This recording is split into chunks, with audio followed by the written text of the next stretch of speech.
And it is my very great pleasure to have been asked to chair the session that is actually what's next for NASA, not meet an astronaut, although you are meeting an astronaut in hearing about what's next for NASA, because our speaker is Dr.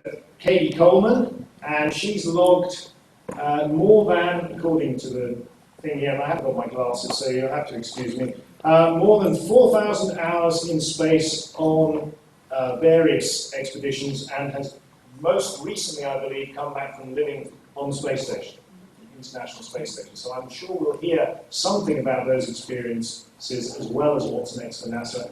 And I'd like to hand over to Katie.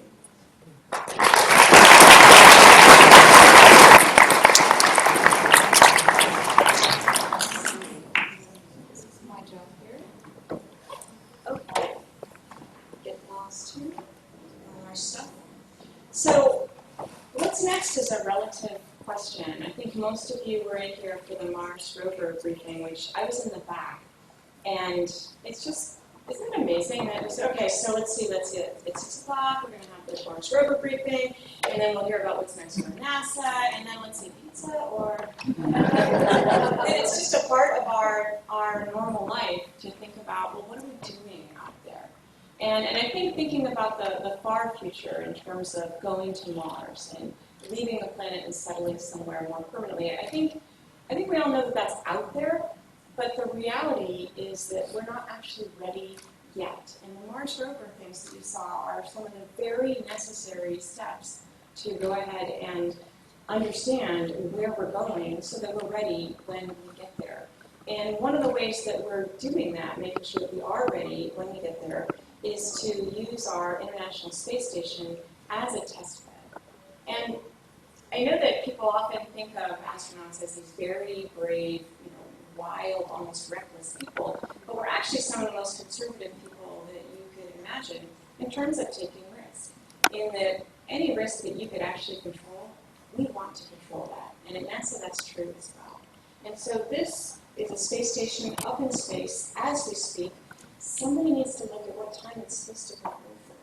But I want to say it's 8. What's that? 8 past 8. So is the weather nice enough that we're going to rush out the door to go see it? We should send a scout. What's that? Well, touch and go is, so it's up to you. I know, but my plan was to, it's 7:20, was to be finished showing slides and talking to you in about 30 minutes or less, take some questions, and then if it's the time to rush out the door and look for the space station. And what we're talking about is that the space station is going around our Earth every 90 minutes. Usually there are 6 people on board. Right now there are 3 people on board, awaiting the next 3. We sort of go up in groups of 3 join us, 3 go land. We're in the midst of one of those cycles, and there's 3 people on board right now. And it's something, the space station is something you can see with the naked eye. It's brighter than any star. And it's, to me, it's very profound. And I think, on my side here in the audience here tonight, too, when I was up on the space station, my family would go out, they'd set their watches. What you need to know is what direction to look in, how high. And don't be confused by the numbers. I mean, if it's 10 degrees, it's kind of low. If it's 20, well, maybe 30, 40, 50, 60, it's all going to look like it's straight up in the sky. And it's going to say it's going to start in the southwest or some direction. Look in that direction. And you're going to go, is that it? Oh, no. Is that? No. Oh, no. Well, and then suddenly something will blink in the sight, and you'll see it going across the sky, not like this, but it's just a steady thing across the sky. And the sightings page, ISS sightings, which is where you look on the internet, will tell you how many minutes you're likely to see it. And to me, it's just really pretty neat to see a place that people are living, breathing. This is Saturday, so they might be having a wild Saturday evening. They're just about on South Africa time. We use London time, GMT, up there. So they're about 2 hours behind us. And so they're probably all actually having a little dinner together, wondering where Saturday went, because they thought they would get a lot done, and suddenly it's Saturday night. And some of them might still be exercising. So it's a pretty neat and wild place, but this is what we're doing now. And it's so, so important, and there are so many possibilities. And that's what I'm hoping to share with you tonight. It's a very, very large structure that's been put together piece by piece. You can see this is an American football field, but it's the size of a football field. The outside is where the solar arrays the cooling panels are, all the equipment, all this is outside. And if we want to get there, we have to do a spacewalk. And where we live is in these modules, and each one of them, like right here, is about the size of a Trans-Lux bus. So it's huge. So we have this conception that going to space and being in space is about being in a very small space with people that may not be your best friends. And that's actually true on the way up and down, but it's not true up on the space station. Now to get there these days, we go in the Russian Soyuz, and that's what I did with my crew from Baikonur with the Russian space program.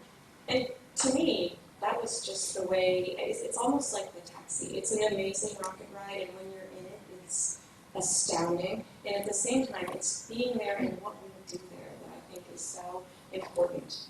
It's a small vehicle. It's actually got 3 parts, kind of propulsion at the back. We are actually in the middle capsule part in our 3 little seats. And then this is kind of our living room, and each of these things is about the size of a smart car. So it's about 3 smart cars long. And then this is the part that is going to actually attach to the space station. And this is my crew. There's myself, Dima Kondratev from Russia, and Paola Mescali from Italy. We have an international space station, I think you probably know. 16 different countries. There's Canada, Japan, a bunch of countries in Europe, Russia, and the United States. And so this was just a couple of days before launch for us. I got to bring my family to Russia. It's an international program, and that I think is part of the really amazing and interesting part of what we do. Not only do 6 people from different countries fly together, but hundreds and hundreds of people from different countries make decisions together every single day. And even when there's tumultuous times with respect to politics, like we have right now with Russia, the space program and the space station in particular just is in a very special little place in all of our politics, and it is not affected by these things that are going on. And we carry on with the mission. My family came to Russia to launch it. Unfortunately, I launched in December. Jimmy was younger at the time. He was 4, he was 10 at the time, and he asked me pretty sincerely if I could wait until after Christmas to go. I'm sure that Christmas was going to happen anyway. And it did actually happen up on the space station. There's a number of neat Russian traditions, one of which is to plant a tree before you leave the planet. And I think that's pretty neat. Then you look and you realize this little stick, that's the tree. It's really the saddest, most pitiful tree you can imagine. And then if you look in the grove here, there's a bunch of really nice trees, and we swear that they move the signs around if they know that you're coming, and they put your sign in front of a tree that looks like it's alive. I mean, I can't believe that a tree planted in Baikonur in December would be alive. But apparently they do. So here's about a 5-minute video that just shows a little bit about getting ready for that launch and launching, and then life up there on the space station. Those are our patches. I have them on my suit here, and I noticed a lot of kids in uniforms here this week at Scifest. And we have our uniform, and the patch reminds you of the team that you're on. I love this piece of video where it looks like it's somehow a simulation or virtual reality, but it's real. That's real film taken by a shuttle on its way departing from the station. This is how tiny that capsule is. We're practicing. We also do a lot of other training, including in the U.S. spacesuit. It weighs about 150 kilograms, so we practice in the water. And now it's launch night, and there's all sorts of neat traditions, like signing the door that you stay in, being blessed by the priest, waving to my family. We realize that they're on the other side of the glass, and we get to say hello. The last pressure checks, and then standing out there, ready to march up and report in, I begged the guys to take small steps and walk slowly. You watch the whole thing, and you can see I'm like running the whole time. But they promised not to leave me behind, and now I am right up there in that little bitty capsule. And when this happens, when the countdown starts and those engines light, it's just profoundly clear how difficult it is for people to leave the planet, what a big deal it is, what an engineering feat it is, how many things have to go right. And we still leave the planet in much the same way that we left 50 years ago. And that's what we're hoping the young engineers and scientists here at Scifest will help us change. When we got up there, it was indeed Christmas time. And this is my favorite scene in the whole movie because it shows you what it's like to walk up there. You cannot. I fly from place to place. It's like living the life of Peter Pan, and just imagine. Now, we're going in the space station 25,000 kilometers per hour, and everything around us is doing that too. And so this supply ship, which Paolo and I were in charge of reaching out with the robotic arm controls and grabbing, that's going at the same speed. Yes, I have very good hair in space. Very good space hair. These are some experiments that we were doing. This is actually just weighing yourself. More supply ships. You saw those origami cranes that we made, and they were to represent hope and rebuilding for the Japanese people. The tsunami hit while we were up there, and we had just finished capturing the Japanese supply ship. We had a number of ships coming and going, and it's not just our food and presents from our family, but it's also supplies for experiments. We also had a space shuttle come, and this is them right here. This is the shuttle. This is our Soyuz, but we're up here on the station. And in the payload bay here, you'll see there's a module. It's actually a smaller module, so more like about 1.5 school buses.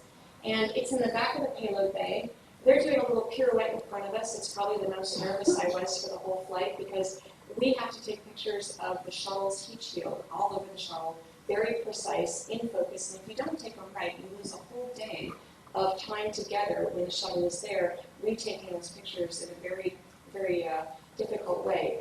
And so I was really pleased that we ended up taking great pictures and the shuttle was in good shape. They dock. There's actually a few hours of unromantic pressure checks.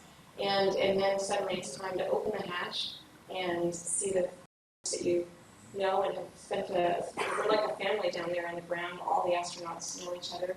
We're plugging in the module that they brought up. The robotic arm picks it up, attaches it to the station, and then spacewalkers go outside and connect the cables. This just happens to be one that we use inside.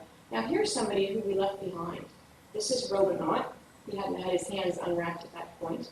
But he's our robot that we brought up there. He's the one on the left. And Robonaut is our friend who's up there to help us learn how people and robots can work together. And this is cruising through the inside. We're passing through our laboratory. There's our bedrooms, all 4 from there, 4 from the other end. There's a lot of sort of real life up there. And I love pointing out that our table isn't horizontal, it's diagonal. It's really an interesting invention by our friend Paolo there at the end. Because when you think about it, nothing's going to stay on that table, right?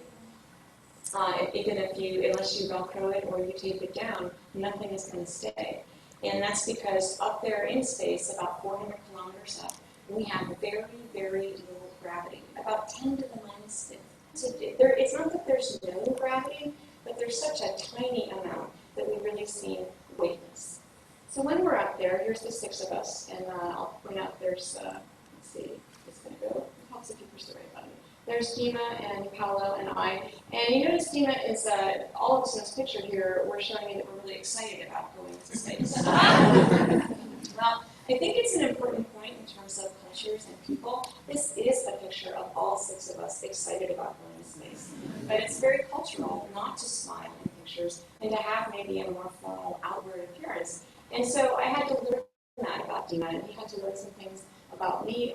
The other crew that was up there when we got there was Ale and Sasha and Scott Kelly. And I point this out because Scott is on his way back to the space station next Friday. And all the rest of us are so jealous, especially the 5 in this picture, I would say. But Scott is going on a very unique voyage. He is going up to the space station. He will live there for 1 year. And his twin brother on the ground, Mark Kelly, serves as basically a ground control. So it's a very unique experiment and very valuable because, again, getting back to where we'd like to go, we'd like to leave the planet, we'd like to go further. Further means far away, and we need to understand what happens to people. We do the usual kinds of things up there. There's the spacewalks, which we actually didn't get to go outside, but we were always ready. And robotics that I talked about, I was the person in charge of doing this. And Paolo and I together did this as a team, and it was a really interesting combination. And it was also interesting to see what happens when you've simulated, and then it's really that time. And how is it different? Because if you really knew that, you'd teach everybody else. And so when I got home, I remember we're about to catch this supply ship, and It's the size of more like the Translux bus, really large. It's about 16 tons. And if you push this thing away or drop it or don't capture it, you can guarantee that everyone, including my mother, will know that, right? So it's a lot of pressure. And what was interesting to me was to be nervous. And one of the things that made us nervous was that something, basically, when you look at this thing, first of all, we had a little thing that never comes across in simulation, and now we fixed, which is that Paolo was in charge of judging the distances, and so telling me as we're coming in, how far away we are. And Paolo always does that every single time. I say, I'm going in, and he says, 3 pins, 2 pins, 1 pin. And I said, I'm going in, and I start, and Paolo didn't say anything. And it's because with the Earth moving below, it was really hard to judge the distance, and Paolo said that he was very, very good at doing this. And so all of us actually learned a lesson with that. But the other thing that I tell people when they're about to go do this now, which is now a very routine operation, is, okay, so when you get up there, that thing is going to be big. It's going to be bigger than anything you've ever seen. And you just have to remember, it's just like the simulation. You've done all your practicing, just go grab it. Well, one of the things we go up there for, when the supply ships come, that was a supply ship, is certainly one of the points of the supply ships is the chocolate, right? And you'll notice that there's only, I think, 5 of these or 6 of these, and the box probably came out full. So we took care of that pretty quickly. But one of the reasons that we go to space is because of what happens when you open this box of chocolate, and that is the weightless environment. And it's very fun to play with your food and see everything floating. And it's actually even eating. And I always show it twice, actually. Even eating is a science experiment. But now, around a little bit, and just think about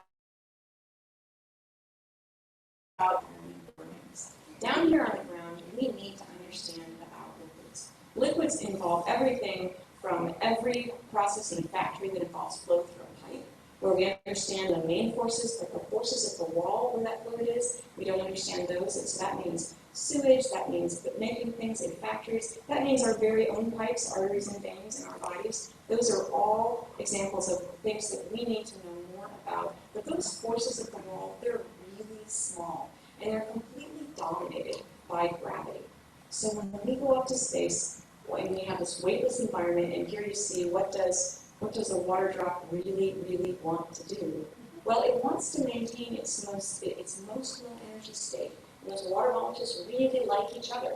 And they're hanging on to each other tight, and they're not spreading out because there's nothing else that they see in the air around them that is more attractive to each other to themselves. And on your car, when your car is dirty, which mine often is, if you put a drop of water in your car and it's dirty, then those water molecules look around and they say, oh, we like each other. We love that dirt on that car. Oh, we like each other. And it's sort of a flat drop. But on a clean car, newly waxed, those water molecules looking down, wax, water, not going together, and they beat up in a higher shape. We're using that same principle to understand what are the really tiny forces, and they're important for all those industrial kinds of things I just talked about, and for oil recovery, for actually having oil at all out of the ground, and also for things like lab on a chip. You want to take a small drop of something, put it on a slide, and kind of indicate how healthy somebody is in some way. Well, as that little drop climbs up that little plate, those are the tiny forces. So it's really, really important, and we can't find it out on the ground in this way. And so it's a very unique environment. Same thing for combustion. Here's your ground candle flame, and here is your space candle flame. Much rounder, and it's because, for the ground one, those lighter gases are rising. They're going up really fast. The new fuel is going in. There's a lot going on. It's a fast-moving situation, a lot of turbulence. We have to make our measurements to determine the burning constant in less than a second on this candle flame. Well, over here, lighter gases, doesn't matter. They're hanging out right here. Our flame is burning in a much more quiet, controlled manner. And so, and there's no new fuel coming in, we make those same measurements over 30 to 40 seconds to determine the slope of the line.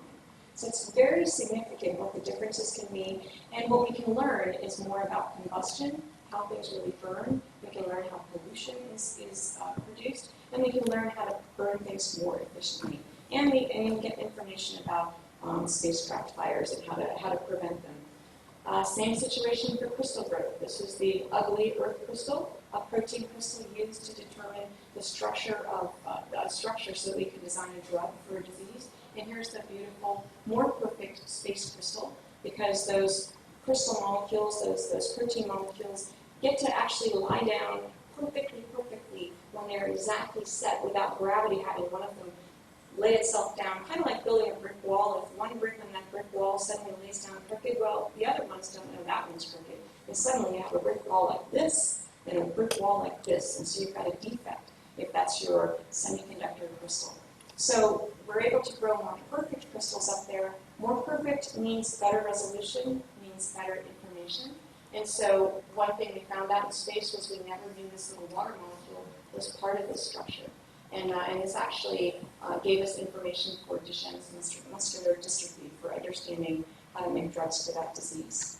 So I'm hoping that I'm helping you understand some of the things that we do up there, and that the lessons that we learn in space can be very, very applicable to growth. Growing plants, we have to do it in an environment where dirt doesn't really work out that well, and we don't want to use very much energy, and water is a precious commodity. Well, we have places on Earth that are just like that. So the lessons that we learn about growing plants for our way to Mars can give us that information as well. And we do a lot of medical experiments. I'm pretty proud to not be an Olympic athlete, but be able to do some of these Olympic athlete tests about VO2 max, understanding how our hearts are performing. It's important because artists don't have to work as hard when they're up there, because they're not having to bring blood all the way from your feet, all the way up to your head. And so because they're actually not working as hard, then our heart muscle actually changes shape and changes strength. And it allows us to understand some things about how the heart muscle behaves here on the Earth during things like the aging process. Now, one of the things that I think is especially interesting and I guess important to me as a woman on the planet, in that it affects women many times in more cases, and that is osteoporosis.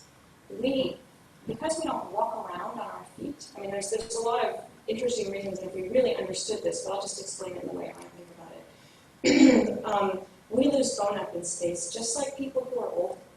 So a woman who is 70 years old who has osteoporosis will lose a certain amount of bone in a year. That same amount of bone that she loses in a year, I lose in a month, if I don't do anything about it. Now, the good news is because it happens so fast up there to us, it's really easy to measure, and we do a lot of tests involving all sorts of pieces of ourselves to understand what's really happening. And we can try out different drugs. And I can only speak for my own personal medical results, but I came home with the same amount of bone that I left with. And it's not because I'm Superwoman, it's because we're beginning to understand the secret. And some of you are going to be disappointed about the secret.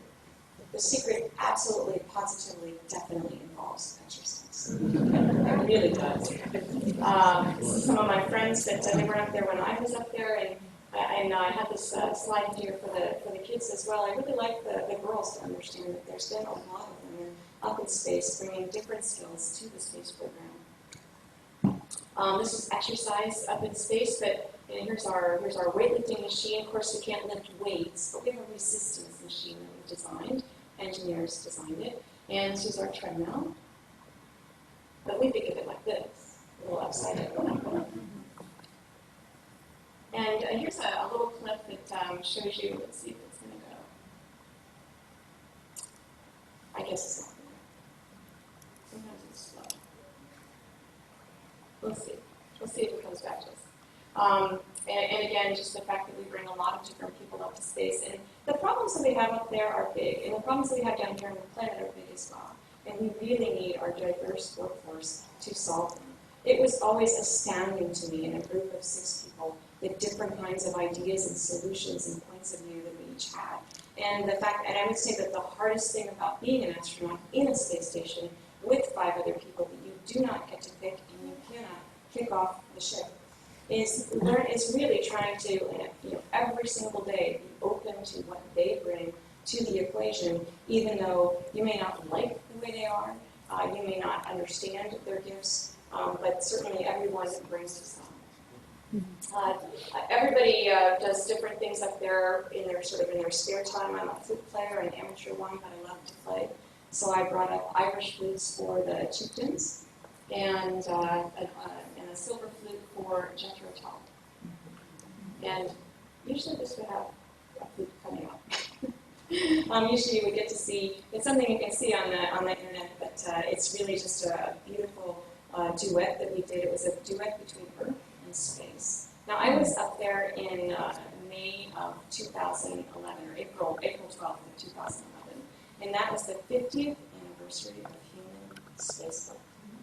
So that is when Yuri Gagarin first launched from Baikonur. We launched from the same launch pad. And Ian Anderson of Jethro Tull, it's a rock group where he was the first one to bring the flute into rock music. He was playing a concert in Perm, Russia. And the first time this video was shown, the one I'm not showing you, was in, we'll see if we have time to run back to them, but was on that April 12th, on the 50th anniversary. So it's very special to be playing music between Earth and space. I think music is one of those very universal things that, we could go into a prehistoric cave and bring a tin whistle and play something, and they'd understand that we probably came introducing on a flute, right?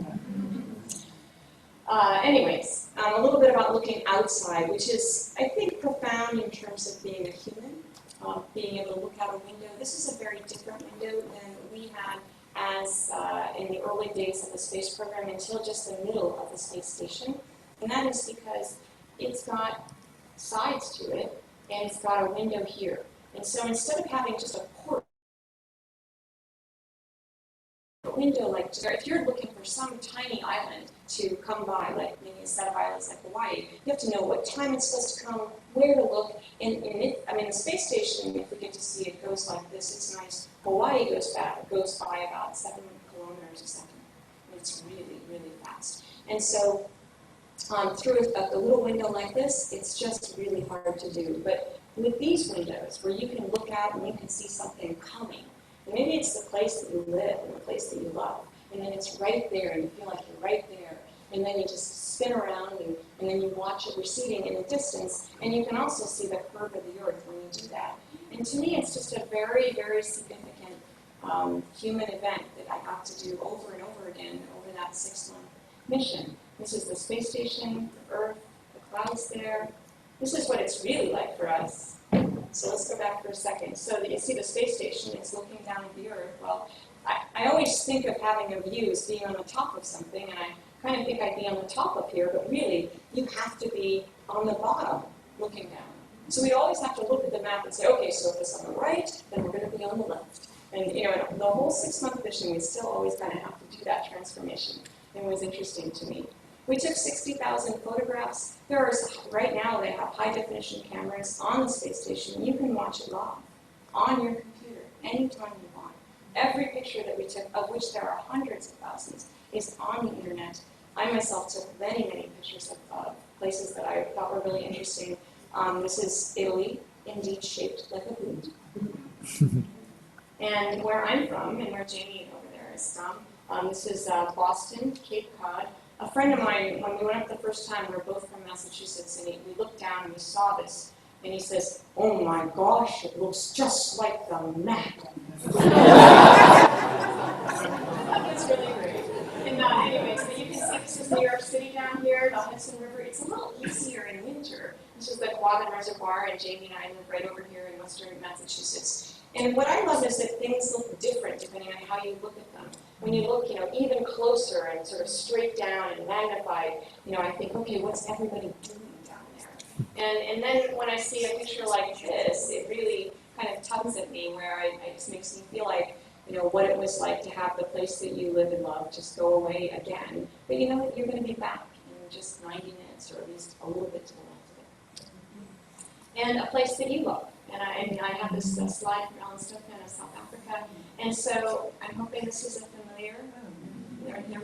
There's the Cape, right? But what I think you should look at is right down here. I'm pretty sure that is Port Elizabeth. And so, Grahamstown, am I correct? No? Really? You don't think so? Too far? You think so? Do you think we're... No. We're not on the picture. You don't think it's down there? Other side. We're east. What's that? Well, so people are saying, hey, we're east, okay, but I want you to turn your heads this way, okay? And I want you to realize that east is down. We're saying it's off the field of view. There you go, we're on the ground. I actually went through it with some folks, and so now I'll go through it. I'll go find it again. But in any case, I'll tell you a story, which is that, for me, to go, I'm the kind of person that buys books like, don't know much about geography.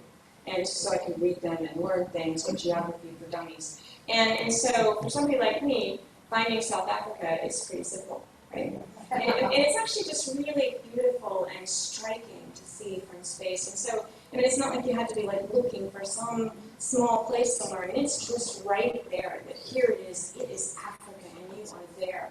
And so it was really important to me when I came home, actually, to be able to come back and see things. There's beautiful sights from space. It's amazing. This is Aurora Australis. But this is Aurora Borealis up in my house in Massachusetts. It's amazing to see things from space, but we have a beautiful view from our Earth. And it was very important to me, after seeing things from the space station, to go ahead and think about the view back down here. And I came to South Africa once before, just right after I came home, and was only here 48 hours, but it was enough time to drive down to the Cape and really feel like, I'd sort of been the place that I'd been seeing and dreaming and feeling. And he's making these noises like we should stop. So we will, actually, in just a minute, we'll land, okay? And just bring you in for a landing. It's a pretty quick set of slides where we pack into our rescue ship. This is what Scott Kelly refers to in terms of landing. It's like going over Niagara Falls in a barrel, on fire, followed by a collision with a Mack truck. It's a pretty wild ride home, but you do get home. Math and physics make sure that we get home in one piece and we don't burn up. It's all calculations, it's all math, and it works. And we get to climb out right away, say hello to our families. And then this is where I come from. It's my family. I think there's a lot of parents here in the audience. It's hard to leave your kids behind when you go off and do the work that you need to do. I was pleased to leave a wonderful husband and a trusty cat that doesn't understand he's a cat. It's just a dog. And we humor him in that. And just a couple more pictures here. This is the Scifest picture. This is the one for all you kids when you say, well, okay, so, he's got a frog. I have frogs. I love frogs. You kids are curious. The adults around you aren't always. Sometimes we lose that in being busy. But just remember for the kids that you are what it's all about. That you need to be ready for that future. When I was in third grade, when I was your age, no one knew that I was going to be in this picture with President Obama. They didn't know that I might be some special one. And that's because everyone is a special one. Everyone has a purpose. Everyone can achieve what that purpose is. But it doesn't just happen. You have to make it happen. And I think you want to be a part of the things that we have in the future, going back to the moon, which is our next kind of intermediate, just a couple days away step, and going on to Mars. So thank you very much, and I'll take your questions.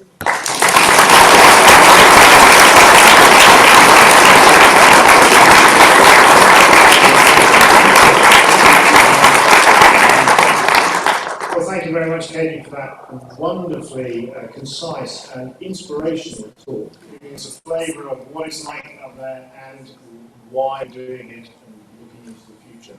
And, of course, inspiring the youngsters in the audience to work on their maths and science so they might one day be dressed in symmetry. It's a good song.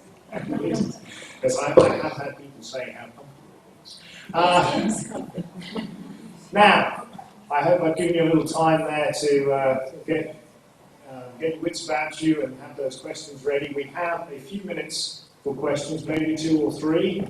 gentleman in the middle was first, I think. Thank you, Kennedy. Just out of interest, what gases do you breathe on the ISS? Is it the same as on planet Earth, or, and how are they clean? How are they circulating? We do have the same air mixture. You know, nitrogen about 20%, oxygen 20%, a little bit of the other things. And what's interesting, and one of the reasons that we're doing experiments on the space station is that we do recycle that air. We take out all the CO2 that we breathe, and we can also generate new oxygen. But that recycling system breaks more often than would be convenient. Now we have spares, of course, and we have spare parts, and we can do all sorts of things. But if you were on your way to Mars, that wouldn't be a good event. And it's not. It doesn't break because it was designed by people who weren't good engineers. It breaks because we're finding things out that we didn't know, because it's different up there. Without gravity, in that environment, things work different, they react different, and that's why it's essential for us to be doing these experiments on the space station until we're ready. Hey, gentleman there. I just want to ask, is there a specific chain of command on the ISS? The commander thinks there is.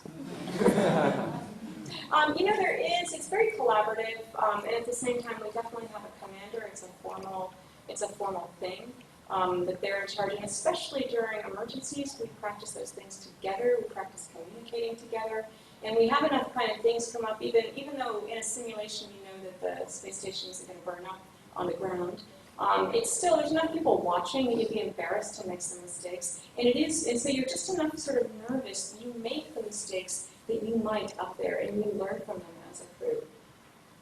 There's a young gentleman in the middle in a red shirt. I'm sorry, I'm good at.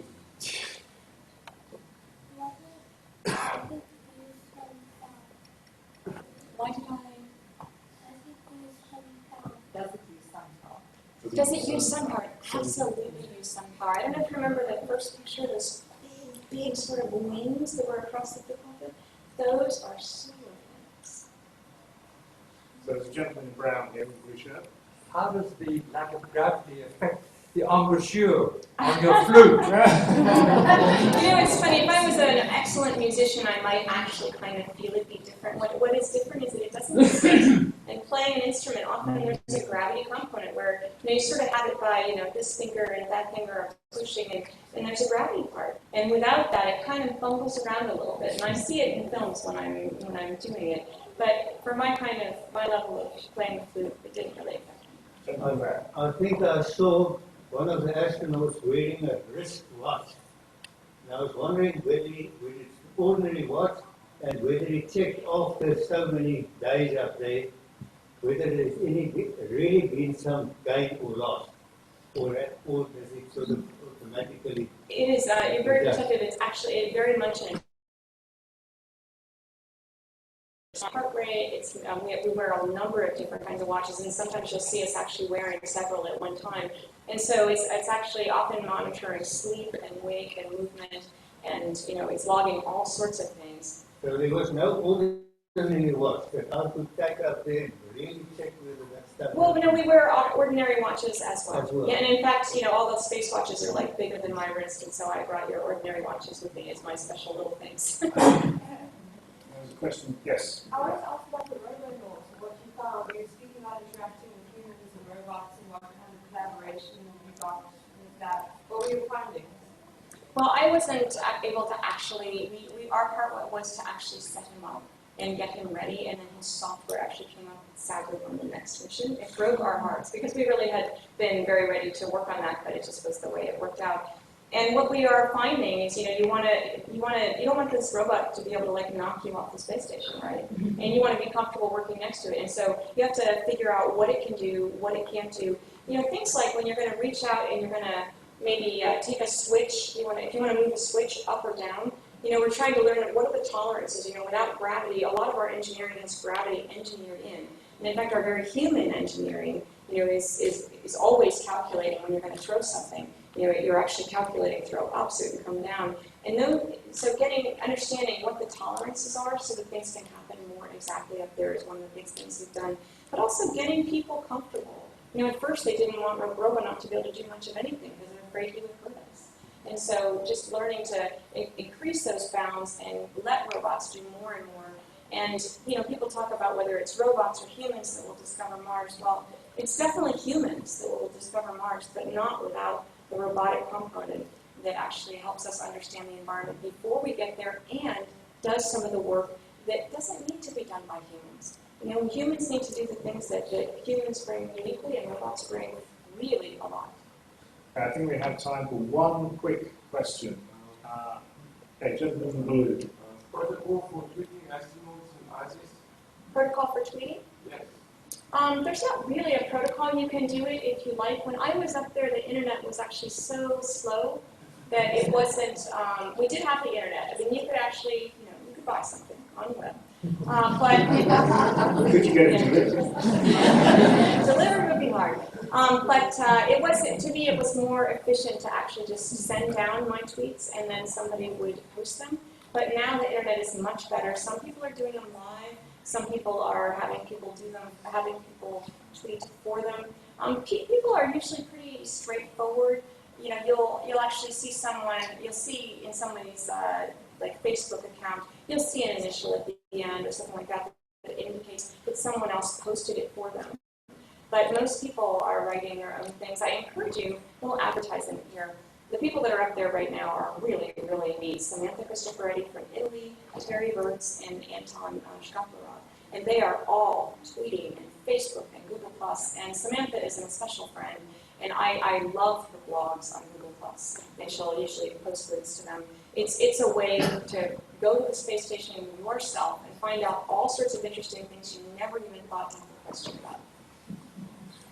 So I think that's my cue to wrap things up. I'd like to, for us all, thank Hayley one more time. But before you do that, I have total our appreciation from Scifest. So thank you very much. And I'd also like to just acknowledge, before I forget, sponsors of this event, which were the US diplomatic mission to South Africa. So thank you very much.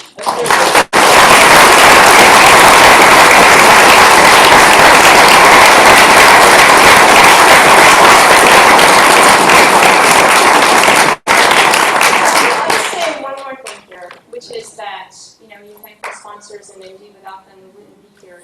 But there's individual people that make this thing work. This whole amazing Scifest. I mean, Anya, Farid is here somewhere.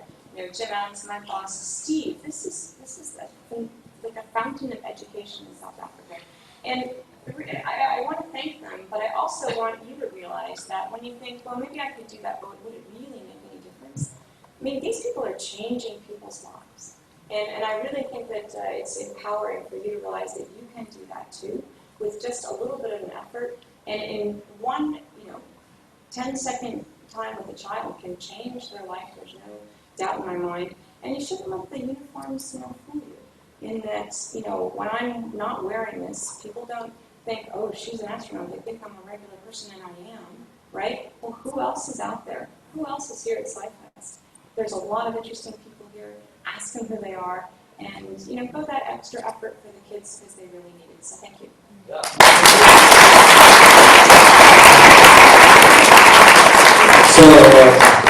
So one thing, since when you take the suit off, Katie, please fill out your time card.